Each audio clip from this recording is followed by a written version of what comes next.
Welcome to the instructional video for 1.3 in Math 20-1. And what 1.3 is geometric sequences. So similar to 1.1, that sequence is just that we've written a list of numbers separated by commas. In this case, following the pattern that we're multiplying by a common ratio to go from term 1 to term 2 and so on. And they show that using exponents. That term 1, we're just going to say is term 1, but then term 2 is term 1 times r. Term 3 is term 1 times r squared because, and this is going to be really important, and they didn't write this, but I think it's worth writing, that really what's happening here is that term 3 is equal to term 2 times r, but term 2 is term 1 times r.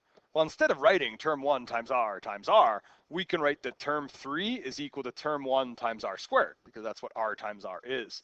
Now, similar, but not the same as arithmetic sequences, there is a way to find the common ratio, which is what we're multiplying by, and they show it's Tn over Tn minus 1. I always like to write specifically that you could do term 2 over term 1, or term 3 over term 2, or term 4 over term 3, and certainly there's infinite others that we could write there.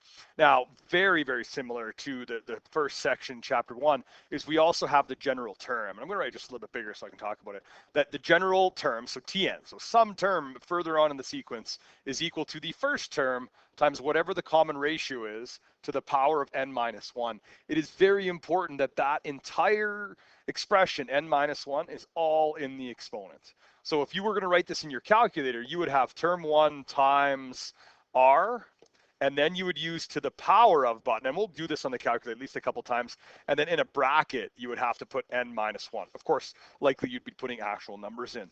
When we solve for that Tn, and I don't know why I didn't write Tn again, that gives us term number n, whatever we make n.